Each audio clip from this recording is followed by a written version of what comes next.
ಜೈ ಶ್ರೀರಾಮ್, ಎಲ್ರಿಗೂ ನಮಸ್ಕಾರ. ಬಂಧುಗಳೇ, ನೋಡಿ ಇದು ಬಂಗಾರಿ ಅಂತ ಹಸು. ಸುಮಾರು ಒಂದು 2.5 ವರ್ಷದಿಂದ ನನಗೆ ತುಂಬ ಚಿರಪರಿಚಿತ. ನಾನು ಸುಮಾರು ವೀಡಿಯೋಗಳು ಶೇರ್ ಮಾಡಿದ್ದೀನಿ. ಇದು ಪುಟ್ಟು ಮಗುವಿಂದನೂ ನಮ್ಮ ಮನೆ ಒಳಗಡೆ ಅಡುಗೆ ಮನೆಯವ್ರಿಗೂ ಬಂದು ತರಕಾರಿ ತಿಂದು ಏನು ಬೇಕಂದ್ರೂ ಕೇಳಿಸ್ಕೊಂತಿರುತ್ತೆ.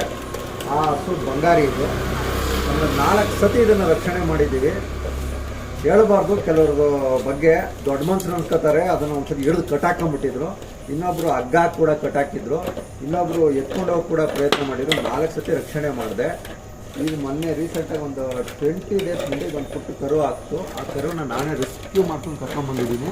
ಅದೆಲ್ಲ ವಿಡಿಯೋ ಶೇರ್ ಮಾಡಿದ್ದೀನಿ. ಇದಕ್ಕೂ ಏನಪ್ಪ, ಹೊಟ್ಟೆಲಿ ಕರು ಇರೋ ಟೈಮಲ್ಲಿ ಕಟಕರು ಎತ್ಕೊಂಡೋಗಕ್ಕೆ ಎಳೆದಾಡಿದ್ರು.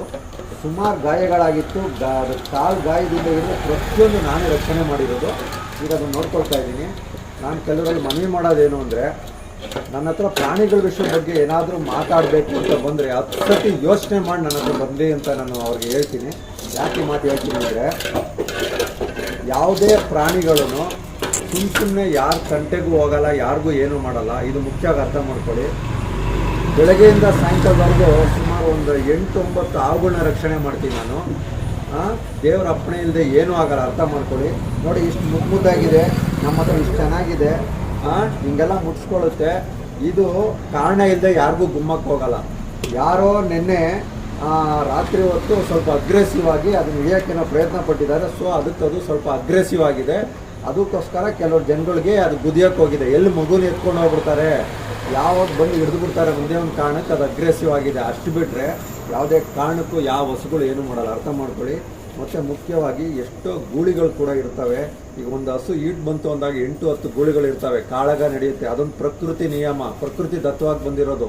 ಅದನ್ನು ಯಾರು ಏನು ಮಾಡೋಕ್ಕಲ್ಲ, ಅರ್ಥ ಮಾಡ್ಕೊಳ್ಳಿ. ಕಣ್ಣು ಮುಂದೆ ಒಂದು 4-5 ಹಸುಗಳಿದ್ದಾವೆ. ಅವನ್ನೆಲ್ಲ ನಾವು ಚೆನ್ನಾಗಿ ನೋಡ್ಕೊಳ್ಬೇಕು. ಅದನ್ನು ಬಿಟ್ಬಿಟ್ಟು ಅದ್ರ ಬಗ್ಗೆ ಅದು ಗುಂಪು ಅದಾಯಿತು ಇದಾಯಿತು ಅಂತ ಹೇಳೋದಲ್ಲ. ಮತ್ತು ಇನ್ನೊಬ್ಬರು ನನ್ನ ಹತ್ರ ಬಂದೊಬ್ರು ಹೇಳಿದ್ರು, ಆ ಕರುನ ಕಟ್ಟಾಕೊಂಡಿದ್ದಾರಲ್ಲ ಅದನ್ನು ಬಿಟ್ಬಿಡ್ರಿ ಅಂತ. ಮಕ್ಕೊಡ್ದಂಗೆ ಹೇಳಿದೆ ಅವ್ರಿಗೆ. ಅದನ್ನು ರಕ್ಷಣೆ ಮಾಡಿರೋದು ನಾನು, ಅವ್ರ ಅಮ್ಮನ ರಕ್ಷಣೆ ಮಾಡಿರೋದು ನಾನು. ನನ್ನ ಹತ್ರ ಬಂಧುಗಳೇ ಒಂದು 5-6 ಕರುಗಳಿದ್ದಾವೆ. ಅದು ಎಲ್ಲದೂ ರಕ್ಷಣೆ ಮಾಡಿರೋದು. ಒಂದು 3 ಆಕ್ಸಿಡೆಂಟ್ ಆಗಿದ್ದು, ಇನ್ನೊಂದು ಬಂದು ದೊಡ್ಡಮೂರಿಲಿ ಬಿದ್ದೋಗಿತ್ತು. ಇದು ನೋಡಿ, ಇದು ಕರು ಆಗ್ಬೇಕಾದ್ರೆ ತುಂಬ ಹಿಂಸೆ ಪಡ್ತಿತ್ತು. ನಮ್ಮ ಕಣ್ಣು ಮುಂದೆನೇ ಕರು ಆಗ್ತು. ಅದು ಉಸಿರಾಡಕ್ಕೆ ಆಗ್ತಿರ್ಲಿಲ್ಲ. ಅದನ್ನು ರಕ್ಷಣೆ ಮಾಡ್ಕೊಂಬಂದು ನೋಡಿಕೊಂಡು ಅವರಮ್ಮ ಒಕ್ಕಲು ಬಳ್ಳಿನ ಕಿತ್ತಾಕ್ಬಿಟ್ಟಿದ್ಲು. 1 ವಾರ ಟ್ರೀಟ್ಮೆಂಟ್ ಮಾಡಿದ್ದೀನಿ ಅದಕ್ಕೆ. ನನಗೆ ಅದನ್ನು ನೋಡ್ಕೊಳ್ಳೋ ಅರ್ಹತೆ ಇಲ್ವಾ? ನಾಚಿಕೆ ಆಗಲ್ವ ಈ ಮಾತು ಬಂದು ನನ್ನ ಹತ್ರ ಹೇಳೋಕ್ಕೆ? ಯಾರೋ ಹೇಳಿದ್ರು ಅಂತ ಹೇಳ್ತಾರೆ, ಯಾರಾದರೂ ಬೇರೆಯವ್ರು ಕೇಳಿದ್ರೆ ಕಟ್ಟಾಕೊಂಡ್ಬಿಟ್ಟಿದ್ರು ಅಂತ. ಇವಾಗ ನನ್ನ ಹತ್ರ ಇನ್ನೊಂದು 5-6 ಕರುಗಳಿದ್ದಾವೆ. ಅದೆಲ್ಲ ಆಗಲಿ 2 ವರ್ಷ ಆಗಿದೆ. ಅವ್ರ ಅಮ್ಮದಿರು ಮತ್ತೆ ಕರುಗಳು ಹಾಕಿದ್ದಾರೆ. ಅದನ್ನು ಯಾಕೆ ನಾನು ಕಟ್ಟಾಕೊಂಡಿಲ್ಲ? ನಮ್ಮ ಹಸುಗಳೆಲ್ಲ ಸುಮಾರು ಒಂದು 90 ಹಸುಗಳು ನಮ್ಮ ಚಿರಪರಿಚಿತಗಳಿದ್ದಾವೆ ನಮ್ಮ ಏರಿಯಲ್ಲಿ. 90 ಹಸುಗಳು. ಅದರಲ್ಲಿ ಗೂಳಿಗಳು ಇರ್ಬೋದು ಎಲ್ಲ. ನಾವು ಎಲ್ಲೋದ್ರೂ ಅಲ್ಲಿ ಬರ್ತವೆ. ಅವಕ್ಕೆಲ್ಲ ಊಟ ಕೊಡ್ತೀವಿ. ಇನ್ನೊಂದು ಏನಾದರೂ ತೊಂದರೆ ಆಗಿದ್ರೆ ಅದಕ್ಕೆಲ್ಲ ಟ್ರೀಟ್ಮೆಂಟ್ ಮಾಡಿಸ್ತೀವಿ. ನಂದು ಪ್ರತಿಯೊಂದು ಪ್ರೂಫ್ ಫೇಸ್ಬುಕ್, ಇನ್ಸ್ಟಾಗ್ರಾಮ್, ಯೂಟ್ಯೂಬಲ್ಲಿದೆ. ದಯವಿಟ್ಟು ಚೆಕ್ ಮಾಡ್ಕೊಳ್ಳಿ. ನಾನು ಇನ್ನೊಂದು ನಮ್ಮ ಸ್ವಾರ್ಥಕ್ಕೋಸ್ಕರ ಮಾಡ್ತಾ ಇಲ್ಲ. ನಾನು ತಿಂತೀನೋ ಉಣ್ತೀನೋ ಗೊತ್ತಾಗಿಲ್ಲ, ಇವ್ರಿಗೋಸ್ಕರ ಬದುಕಿದ್ದೀವಿ. ಬೆಳಗ್ಗೆಯಿಂದ ಸಾಯಂಕಾಲದವರೆಗೂ 10 ಪ್ರಾಣಿ ರಕ್ಷಣೆ ಮಾಡ್ತೀನಿ.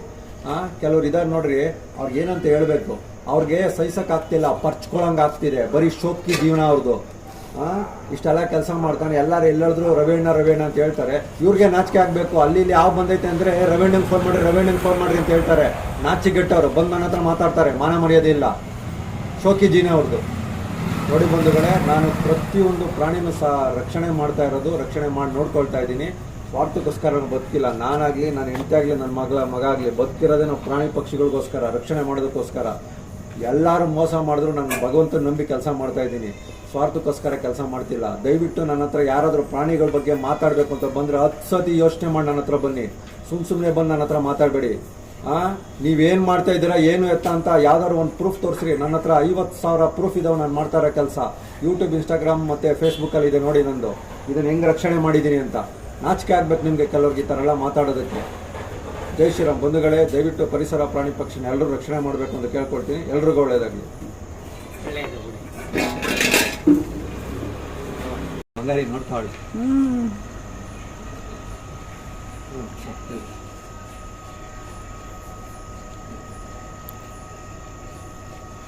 ಏನು ಮಾಡ್ತದೆ ಅನ್ಕೊಂಸ ಇದು? ಯಾರು ಗೊತ್ತಿತ್ತತೆ? ಹಾಂ ಎಕ್ಕಿಸ್ಕೊಂಡೋಗಿ ಗುದಿತತೆ. ಅವ್ನು ಯಾರೋ ಬಿದ್ದೋದ. ಹಾಂ, ಯಾರು ಏನು ಮಾಡೋದು? ಪ್ರಾಣಿಗಳಂಗೆಲ್ಲ ಸುಮ್ಮನೆ ಯಾರಿಗೂ ಗುದಿಯಲ್ಲ, ಏನು ಮಾಡಲ್ಲ ಅವು.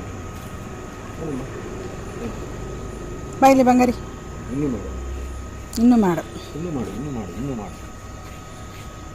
ಜೈ ಶ್ರೀರಾಮ್.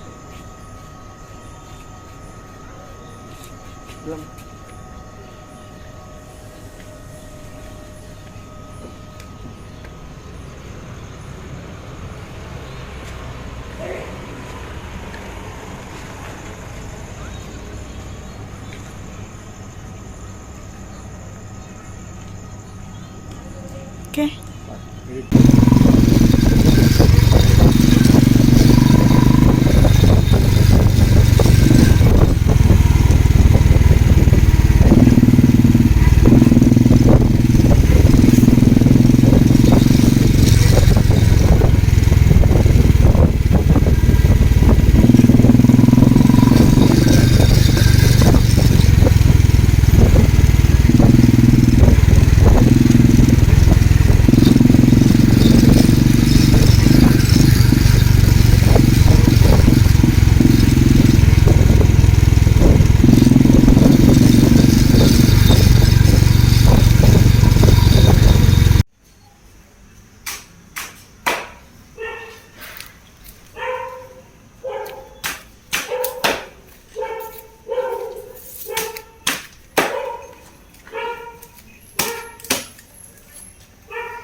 ತೆಗೆಯೋದಿಲ್ಲೇನೋ.